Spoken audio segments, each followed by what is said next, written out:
चलिए students, very good morning to all of you. Welcome back to the class.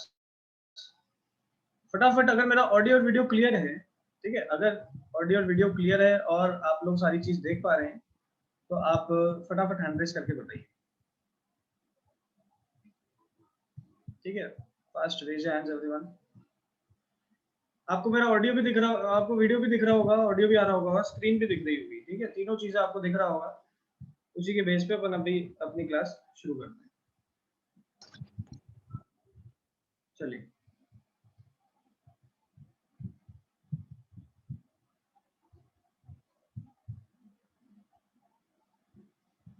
so now let us begin with our class.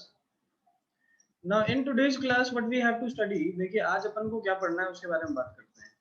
आज अपन को एक ऐसा topic के बारे में पढ़ना है which is known as differentiation, ठीक है। डिफरेंशिएशन के बारे में पढ़ेंगे। अभी डिफरेंशिएशन होता क्या है? तो differentiation is nothing but the method to calculate rate of change, ठीक है। It is nothing but the method to calculate the rate of change of any two quantities। भाई किसी भी दो क्वांटिटीज के बीच में रेट ऑफ चेंज अगर आप कैलकुलेट करना चाहते हो, ठीक है, किसी भी दो क्वांटिटीज के बीच में if you want to calculate the rate of change you will use this method. कौन सा मेथड? डिफरेंशिएशन मेथड, ठीक है। You will use the differentiation method. बहुत ही आसान है, बहुत ही सिंपल है, कोई मुश्किल वाली बात नहीं है इसमें, ठीक है। आपसे कोई भी पूछे what is differentiation, you will say that it is the method to calculate the rate of change. Now basically what is rate of change? ये रेट ऑफ चेंज होता क्या है, पहले इसके बारे में तो बात की जाए, क्योंकि without understanding what is rate of change तो हमें पता ही नहीं चलेगा। जैसे आपने 9th क्लास में एक चीज पढ़ी है which is known as acceleration, and I hope आप सभी ने एक्सेलरेशन को पढ़ा है, ठीक है। अभी एक्सेलरेशन होता क्या है? Acceleration is equal to v minus u upon में t। एक्सेलरेशन क्या होता है? एक्सेलरेशन होता है v माइनस u अपॉन में t, ठीक है। इसमें क्या पता चल रहा है? ऊपर देखो क्या दिख रहा है, चेंज इन वेलोसिटी। क्या दिख रहा है? Change in velocity. और डिवाइड में नीचे क्या दिख रहा है? टाइम।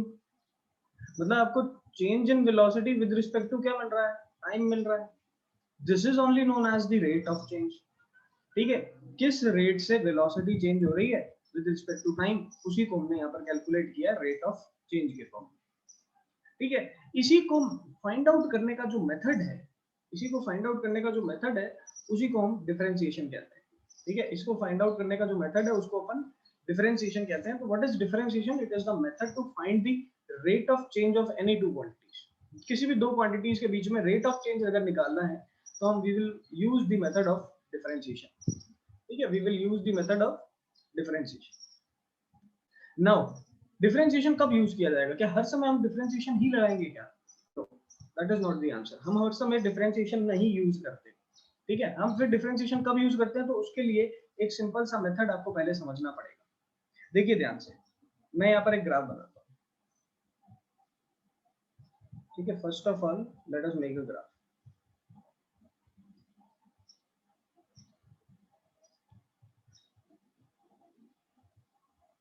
ये बनाया मैंने y एक्सिस, ये बनाया मैंने x एक्सिस, ठीक है। ध्यान से समझिए।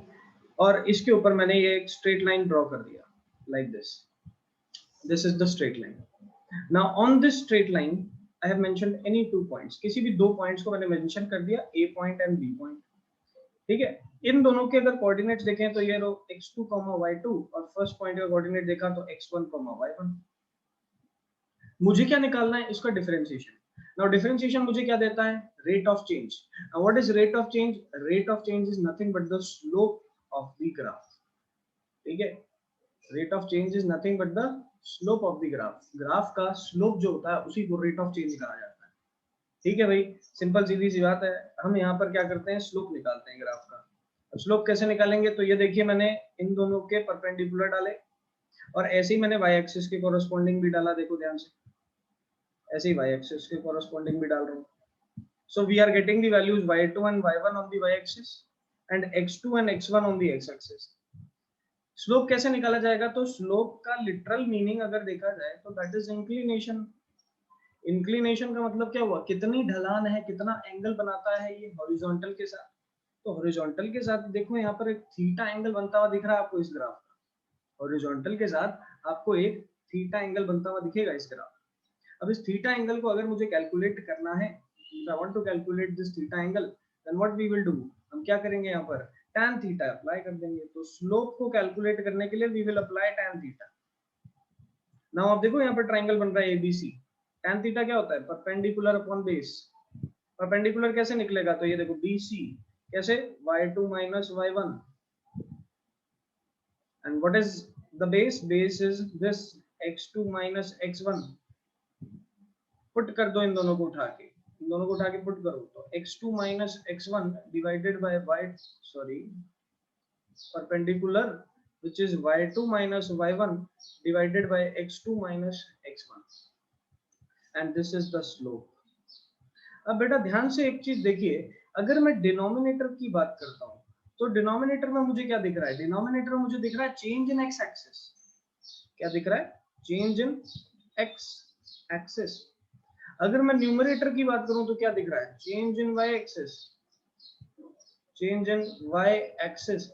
सो बेटा क्या निकाला, क्या है हमने स्लोप कैलकुलेट करने पे हम लोगों ने यहाँ पर क्या निकाला, स्लोप कैलकुलेट करने पे हम लोगों ने यहाँ पर रेट ऑफ चेंज निकाला। हमने ये देखा कितना चेंज हो रहा है वाई एक्सिस में, किसके कॉरेस्पॉन्डिंग, एक्स के कॉरेस्पॉन्डिंग। भाई कितना चेंज हो रहा है वाई एक्सिस में, किसके कॉरेस्पॉन्डिंग, एक्स के कॉरेस्पॉन्डिंग, उसी को हमने यहाँ पर कैलकुलेट किया है। But this is the way to calculate slope in normal graphs, जो कि स्ट्रेट लाइन ग्राफ्स हैं। ठीक है, यहाँ पर देखो ग्राफ कैसा है, स्ट्रेट लाइन, ब्लैक लाइन कैसी दिख रही है, स्ट्रेट लाइन दिख रही है। लेकिन क्या हर ग्राफ स्ट्रेट लाइन होता है, नहीं। क्या हर ग्राफ स्ट्रेट लाइन होता है, क्या नहीं होता।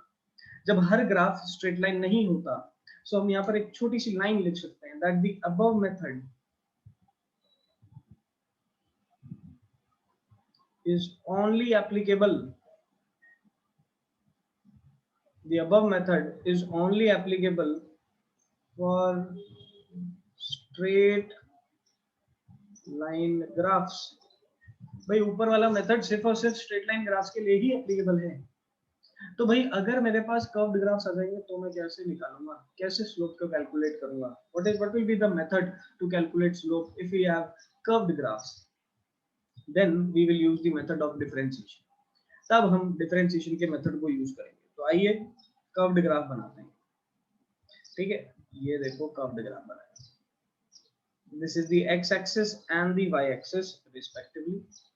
यहाँ पर एक कर्व्ड ग्राफ बनाता हूँ, तो ये लो एक कर्व्ड ग्राफ इधर अपन ने ड्रॉ किया लाइक दिस। ठीक है, this is the curved graph. अब क्यों हमें यहाँ पर डिफरेंशिएशन का मेथड यूज करना पड़ रहा है स्लोप के लिए, उसकी भी बात करते हैं। सबसे पहले देखिए, अगर मैं इसके जगह जगह स्लोप देखूं, शुरुआत में स्लोप देखा, ये देखा, फिर थोड़ी देर बाद स्लोप दिखा तो इस डायरेक्शन में दिखी, फिर टॉप मोस्ट पोजीशन पे स्लोप दिखा तो देखो कैसा दिख रहा है, एकदम हॉरिजॉन्टल दिख रहा है। लास्ट में स्लोप देखा तो कैसा दिख रहा है, देखो ऐसे डाउनवर्ड आता हुआ दिख रहा है। That means at each and every point, her point पे स्लोप जो है वो अलग अलग है, डिफरेंट है। स्लोप जो है वो अलग अलग है, वो डिफरेंट है हर पॉइंट पे। जब हर पॉइंट पे स्लोप अलग अलग है तो हम एक कांस्टेंट मेथड, जो ऊपर स्ट्रेट लाइन वाला मेथड था, हम वो नहीं लगा सकते स्लोप कैलकुलेशन के लिए। क्यों, क्योंकि स्ट्रेट लाइन ग्राफ को अगर देखा जाए तो हर पॉइंट पे you can see that in this particular graph at each and every point the slope is same, the angle is theta only from the horizontal. लेकिन नीचे वाले ग्राफ में देखो हर पॉइंट पे स्लोप डिफरेंट है। ठीक है, for those graphs, for those graphs or functions, ठीक है, for those graphs or functions whose slope is different at each and every point,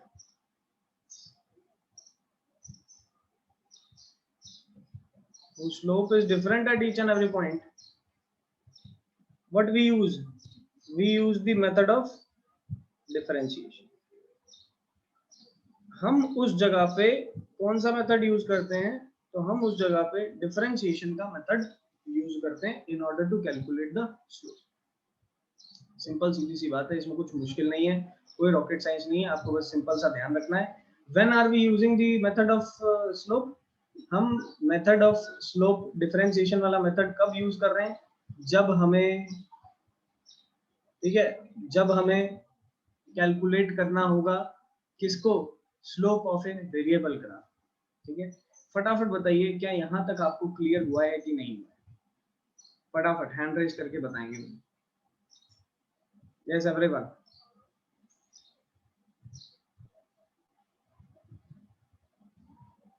फटाफट फटाफट स्टूडेंट्स, फास्ट, यस।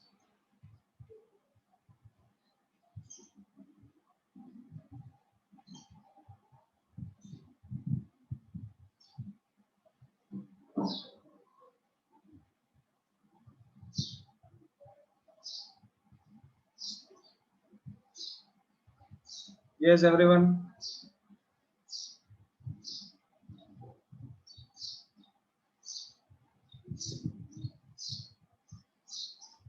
चलिए। So this was the method of what we say differentiation कब लगाया जाता है उसको पहले पता किया। अब डिफरेंशिएशन कैसे लगाया जाता है, let us talk about that also. तो इसको हटाते हैं यहाँ से, और डिफरेंशिएशन कब लगाया जाएगा, कैसे लगाया जाएगा उसकी भी बात करते हैं। So for the application of differentiation, differentiation को लगाने के लिए, अब देखो मुझे पता है हर पॉइंट ऑफ टाइम पे स्लोप इसका अलग अलग है, मैं स्लोप को भी हटा देता हूँ। मुझे किसी भी पॉइंट पे अगर स्लोप को कैलकुलेट करना है, if I want to calculate the slope at any point, so हम क्या करेंगे, उस पॉइंट पे कुछ इस तरीके से, उस पॉइंट पे कुछ इस तरीके से एक इंटरवल मान लेंगे, ठीक है। ये मैंने एक इंटरवल को चूज किया, ये आपको दिख रहा होगा, ये मैंने एक इंटरवल चूज किया उस पॉइंट पे which is the having delta x thickness, ठीक है, which is having delta x thickness। इसके कॉरस्पॉन्डिंग, ध्यान से देखिए, इसके कॉरस्पॉन्डिंग y एक्सिस पे भी मुझे एक इंटरवल मिल रहा है, ठीक है। इसके कॉरस्पॉन्डिंग मुझे y एक्सिस पे भी इंटरवल मिल रहा है, जिसको मैं क्या नाम दूंगा, इसको मैं नाम दूंगा डेल्टा y। तो ये लो डेल्टा y। अब ध्यान से देखिए, मुझे निकालना है इस पॉइंट पे स्लोप, जिस पॉइंट पे मैंने इंटरवल को चूज किया, मुझे इस पॉइंट पे स्लोप निकालना है ग्राफ का। So in order to calculate the slope at this graph, ध्यान से देखिए, डेल्टा y और डेल्टा x के कॉरस्पॉन्डिंग यहाँ पर एक छोटा सा ट्राइंगल बन रहा है, जिसको मैं शेड कर रहा हूँ। बन रहा है कि नहीं बन रहा है? एक छोटा सा, बहुत ही छोटा सा ट्राइंगल यहाँ पर फॉर्म होगा। इस ट्राइंगल को मैं यहाँ पर जूम करके दिखाऊंगा। जब मैं इस ट्राइंगल को जूम करके दिखाता हूँ तो कुछ इस तरीके का ये राइट एंगल ट्राइंगल बनता है, ठीक है। इसके अंदर अगर देखो तो ये देखो, ये रही y, इसका y मतलब परपेंडिकुलर, जिसको मैं बोलता हूँ डेल्टा y, ठीक है। ये रहा इसका base which is delta x। अब यहाँ एक छोटा सा assumption लिया जाता है, that small assumption is that the delta x interval is very very very small, ठीक है। Delta x interval is very small, delta x interval इतना छोटा है कि उसे नेग्लेक्ट किया जा सकता है। ये एक सबसे बड़ा assumption लिया गया है। क्या assumption है कि भाई आपने यहाँ पर एक इंटरवल लिया x एक्सिस पे, उसके कॉरस्पॉन्डिंग इंटरवल लिया y एक्सिस पे, लेकिन वहां पर जो ये डेल्टा x इंटरवल आपने चूज किया है, this delta x interval is very very very small, बहुत छोटा है, बहुत ही ज्यादा छोटा है। अब इतना ज्यादा छोटा इंटरवल होने के कारण हम इसको नेग्लेक्ट कर सकते हैं, या फिर ऐसा मान सकते हैं that it is tending towards zero. ऐसा माना जा सकता है कि किसकी तरफ जा रहा है, जीरो की तरफ जा रहा है। ऐसा मान लो कि ये जो डेल्टा एक्स इंटरवल आपने चूज किया था, इसकी थिकनेस जो है वो है 0.000, फिर ऐसे 6-7 जीरो लगा दो, फिर 1। अब अगर किसी की वैल्यू इतनी छोटी होगी 0.000000001, तो वो ऑटोमेटिकली वो चीज क्या हो गई, नेग्लिजिबल हो गई ना, बिल्कुल खत्म हो गई, बिल्कुल उसकी कोई वैल्यू ही नहीं है। तो this is what, this is negligible quantity. यही चीज यहाँ पर हम एक अजम्पशन ले रहे हैं। तो जब हमने इतना छोटा सा कोई इंटरवल माना है, तो यहाँ देखो ये जो हाइपोटेन्यूज आपको दिख रहा है इस राइट एंगल ट्राइंगल का, इसको एक स्ट्रेट लाइन अज्यूम कर लिया जाता है। क्या अज्यूम कर लिया जाता है? Straight line, because all the distances are very very very small, ठीक है, because all the distances are very small, ठीक है। अब कैसे निकाला जाता है एंगल, तो ये लोग यहाँ से स्लोप निकाल लेंगे। अब स्लोप निकालने के लिए what we will do, tan theta. tan theta क्या होता है, delta y by delta x, यही होता है ना tan theta. Perpendicular upon base. लेकिन यहाँ पर सिर्फ ये नहीं लिखेंगे, एक और चीज लिखेंगे which is limit delta x tending toward 0। ये मुझे बता रहा है कि डेल्टा एक्स जो क्वांटिटी है वो बहुत ही ज्यादा छोटी है। और आगे क्या आता है, delta y by delta x and which is also known as d y by d x. बेटा ये जो चीज है एकदम नई है, आज तक हमने ये चीज नहीं पढ़ी। आज तक ना 10th क्लास तक कभी भी ऐसा कुछ नहीं है, ठीक है। स्ट्रेट लाइन ग्राफ्स का स्लोप अगर आपको कैलकुलेट करना होता है तो आप डायरेक्टली फॉर्मूला यूज करते हो y2 minus y1 upon x2 minus x1। इस फॉर्मूले को आप यूज करते हो और डायरेक्टली वैल्यूज को कैलकुलेट कर लेते हो। लेकिन अगर आपको यहीं पे कैलकुलेट करना हो स्लोप उन ग्राफ्स के लिए जिन ग्राफ का स्लोप हर पॉइंट पे वेरिएबल है, हर पॉइंट पे अलग अलग है, तो उन ग्राफ्स के लिए आप डायरेक्टली वो चीज यूज नहीं कर सकते। You can not use y2 minus y1 upon x2 minus x1, that formula. So what you will use? You will use differentiation method. And in differentiation, you take an interval which is very small, and then you calculate the tan theta और perpendicular upon base। ठीक है, तब आप tan theta या perpendicular upon base लगा के differentiation करते हो। तो ये जो मैंने dy by dx लिखा है ना बेटा, ये इससे कंफ्यूज नहीं होना, ये है रिप्रेजेंटेशन। ठीक है, कहीं पे भी अगर ये चीज दिखी हुई मिले आपको, कहीं पे भी dy by dx इस फॉर्म में आपको कुछ भी दिखे, आपको समझ जाना है कि ये क्या है, डिफरेंशिएशन। तो इसको बोलते हैं रिप्रेजेंटेशन ऑफ डिफरेंशिएशन। क्या कहते हैं, रिप्रेजेंटेशन ऑफ डिफरेंशिएशन। कहीं पे भी dy by dx नामक कुछ भी दिख जाए, आपको समझ में आ जाना चाहिए कि अच्छा सर dy by dx यहाँ डिफरेंशिएशन करना पड़ेगा। अब कैसे करेंगे वो आगे सीखेंगे, ये तो बस हमने क्या किया है, डिफाइन किया है कि डिफरेंशिएशन होता क्या है, आपको इस चीज में समझ में आ जाए। बताइए सबको ये चीज, यहाँ तक ये डिफरेंशिएशन ऐसा दिखता है, ये सबको क्लियर हुआ कि नहीं? dy by dx क्या होता है, डिफरेंशिएशन, बस कुछ रॉकेट साइंस नहीं है। अब कैसे करते हैं सर डिफरेंशिएशन, तो अब बताऊंगा, ठीक है, अभी तक तो बताया नहीं है, अभी तो सिर्फ दिखाया है कि ऐसा दिखेगा डिफरेंशिएशन। फटाफट हैंड रेज करके बताओ सभी।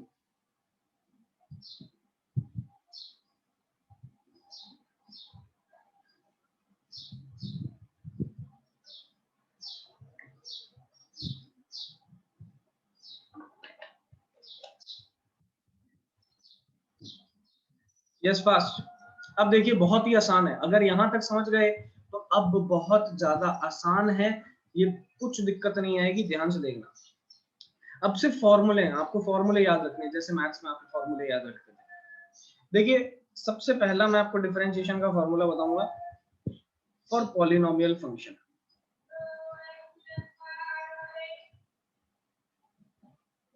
ठीक है, for polynomial function I will show you the formula for differentiation. Polynomial function क्या होता है, तो पॉलिनोमियल फंक्शन होता है x to the power n।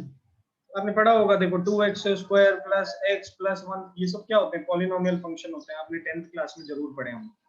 Quadratic equation क्या है, पॉलिनोमियल ही तो है। ठीक है, तो ये मेरे पास क्या है, this is what, this is the polynomial function. We can say that this is the polynomial function. आइए, so we can write it as like this, y is equal to f of x, this is a function, and the function here is x to the power n। if somebody asks, अगर कोई भी हमसे पूछे कि कैसे हम x to the power n को differentiate करेंगे, so the differentiation of see dy by dx, मैंने क्या बताया था, यही तो डिफरेंशिएशन होता है। चलिए अब देखो d by dx तो ऐसे ही रहने देता हूँ, y की जगह मैं क्या लिख दूंगा, x की पावर n लिख दूंगा। जब भी कहीं पे भी आपको dy by dx differentiation of polynomial function करना पड़े, तो आप देखिए पावर को आगे मल्टीप्लाई कर दीजिए, पावर को आगे ले आइए, x की पावर में n माइनस 1 कर दीजिए। क्या करना है, पावर को आगे ले आना है, x की पावर में n माइनस 1 कर देना है, बस। और यही हो गया डिफरेंशिएशन। तो बोलोगे सर ये ऐसे थोड़ी ना, इतना आसान थोड़ी ना होता है। अरे इतना आसान ही होता है, ध्यान से देखिए कैसे। इसको एग्जाम्पल के तौर पे समझते हैं, ठीक है, एग्जाम्पल के तौर पे समझते हैं और अच्छे से क्लियर होगा। देखो फॉर एग्जाम्पल मेरे पास एक क्वेश्चन दे रखा है, डिफरेंशिएशन ऑफ x की पावर 6। तो according to the above formula answer क्या हो जाएगा, 6 आगे आ जाएगा और x की पावर में 6 माइनस 1 हो जाएगा। So the answer becomes 6 x की power 5।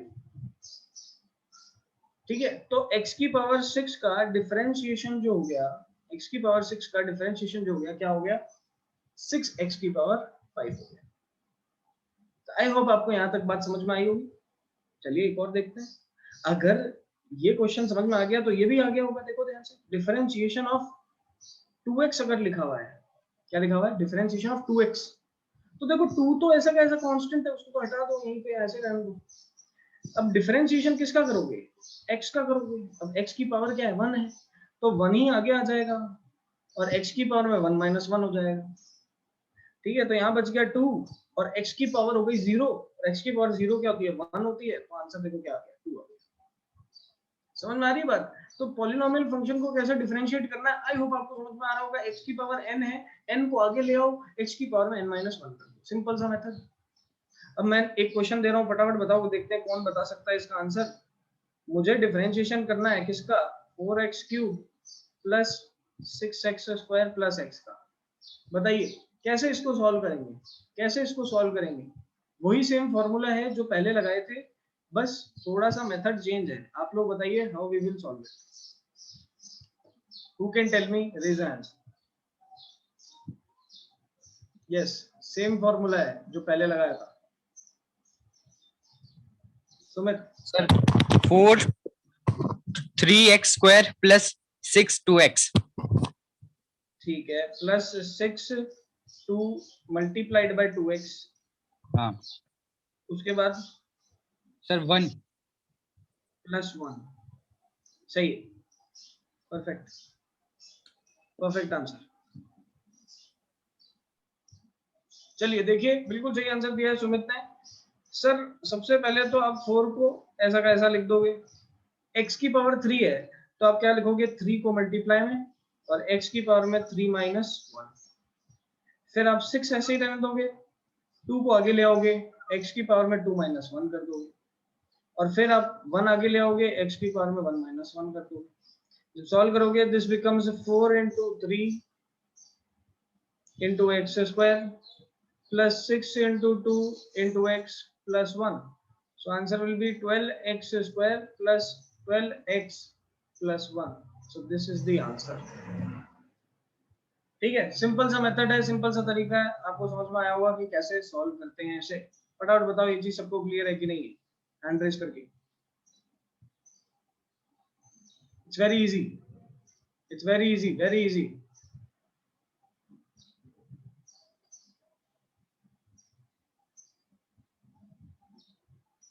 It's just a simple method. ठीक है, सिंपल सा मेथड है, किस तरीके से करना है वो समझिए। ठीक है, बाकी तो बहुत आसान है, इसमें क्या मुश्किल है। अब देखेंगे, एक और देखें, इसको थोड़ा सा चेंज करते हैं। ठीक है, अब मान लीजिए एक और फॉर्मूला देखते हैं पहले। अगर मान लो मेरे पास एक कांस्टेंट क्वांटिटी है, ठीक है, तो differentiation of a constant quantity की बात करते हैं। कॉमन सेंस से सोच के बताना कि सर इसका आंसर क्या हो सकता है। तुम लोगों को आता है, मैं 100% जानता हूं तुम लोगों को आता है। ठीक है, कांस्टेंट क्वांटिटी का डिफरेंशिएशन का लॉजिक समझेंगे अपन। लॉजिक पूछूंगा मैं आंसर नहीं पूछूंगा। आंसर तो हो सकता है सबको बताओ। I will be asking the logic that why differentiation of a constant quantity is 0। ठीक है, मान लीजिए ये मेरा पास ग्राफ है, दिस इज द ग्राफ। ठीक है, इसमें ये रही एक्स एक्सिस, ये रही वाई एक्सिस और डिफरेंट डिफरेंट पॉइंट्स बनाते हैं। जब वैल्यू 1 थी एक्स एक्सिस पे, जब वैल्यू 2 है एक्स एक्सिस पे, जब वैल्यू 3 है एक्स एक्सिस पे, जब वैल्यू 4 है एक्स एक्सिस पे एंड जब वैल्यू 5 हो जाएगी, 6 हो जाएगी, तो आप देख पा रहे हैं कि वाई एक्सिस पे वैल्यू जो है वो चेंज नहीं होती। वाई एक्सिस पे वैल्यू मान लो सी है तो वो सी ही है, वो चेंज नहीं हो रही है। So the value of y-axis is not changing, but the value of x-axis is changing.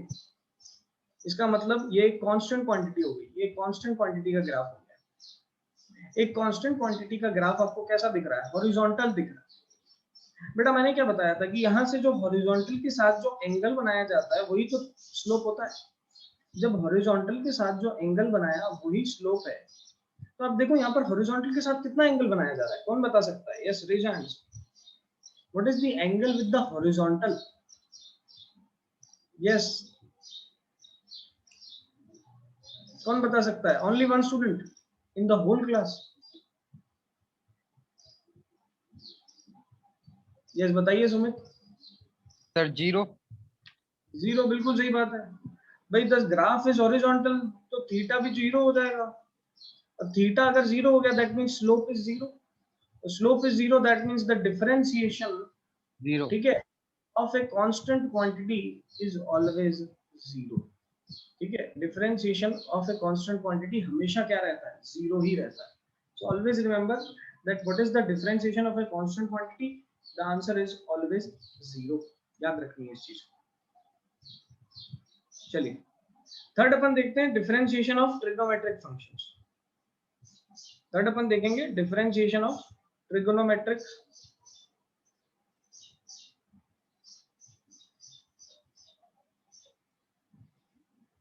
Functions. Trigonometric functions के डिफरेंशिएशन की बात करेंगे कि किस तरीके से ट्रिग्नोमेट्रिक फंक्शंस का डिफरेंशिएशन कराया जाता है, ठीक है। ट्रिग्नोमेट्रिक फंक्शंस का डिफरेंशिएशन कैसे कराया जाता है, तो देखिए अगर मुझसे कोई पूछ ले what is the differentiation of sin x, so our answer will be cos x। कोई अपन से पूछ ले what is the differentiation of cos x, our answer will be minus sin x। what is the differentiation of tan x, so it will be sec square x। what is the differentiation of cot x, so it will be cosec square x minus में, ठीक है। what is the differentiation of sec x, so it is sec x tan x। and finally what is the differentiation of cosec x, so it is minus cosec x cot x। ये मेरे पास 6 फॉर्मूले आते हैं किसके, trigonometric functions के। कोई मुझसे पूछे कि sin x का डिफरेंशिएशन क्या होता है, तो आप बोलोगे cos x होता है। cos x का डिफरेंशिएशन क्या होता है, तो माइनस sin x होता है। tan x का क्या होता है, तो sec square x होता है। cot का क्या होता है, तो minus cos x square x होता है। sec x का क्या होता है, तो sec x tan x होता है। And so on so fourth, इस तरीके से चलते जाते हैं। एक क्वेश्चन करते हैं इसी पे बेस्ड, ठीक है। Question is like this, differentiation, ठीक है। The question is like this, the differentiation of x to the power 6, sorry x to the power 5 plus 2 sin x plus 2, ये अपन से पूछा है, ये थोड़ा अच्छे से लिख देते हैं इसे।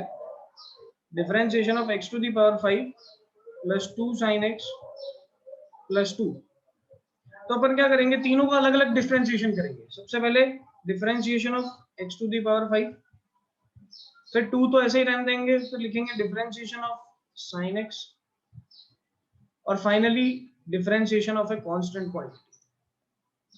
तो देखिए x टू द पावर 5 क्या हो जाएगा, 5 आगे x की पावर में 5 माइनस 1, ठीक है। 2 डिफरेंशिएशन ऑफ sin x क्या होता है, तो cos x होता है, और finally differentiation of a constant quantity क्या होता है, 0। तो जब इसको सॉल्व करेंगे तो this becomes 5x to the power 4 and this becomes 2 cos x, so this is the differentiation of the above function, ठीक है। कुछ नहीं करना, जो फॉर्मूले बता रहा हूं उनको याद रखना है, जो याद रखेगा उसको डिफरेंशिएशन आएगा, और जो नहीं याद रखेगा उसको कुछ नहीं आएगा। फटाफट बताइए ये चीज सबको क्लियर है कि नहीं। The key is to learn the formulas, nothing else। की क्या है, फॉर्मूले को याद रखिए, फॉर्मूलाज को याद रखिए। फॉर्मूला अगर याद है तो कोई दिक्कत वाली बात ही नहीं। सभी एंट्रीज करो, भावना, लक्षित वगैरह क्या कर रहे हो, नमन, रूपशा, सुहाना, वंशिका क्लास में बस बैठे हैं, क्लास ऑन करके इंस्टाग्राम चल रहा है घर पे।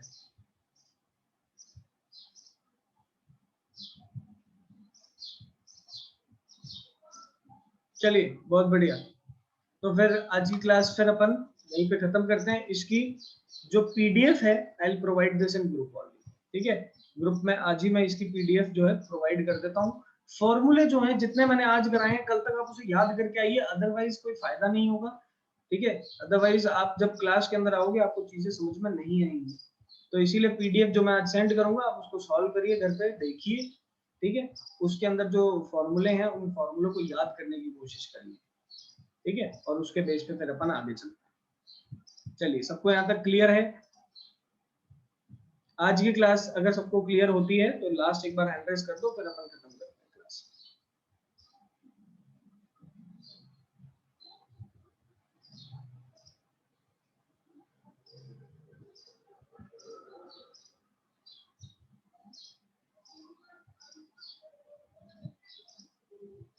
चलिए, so let us finish with our class. कल की क्लास में मिलते हैं, तब तक आप रिवाइज करके आएंगे जो नोट्स मैं आपको भेज रहा हूँ।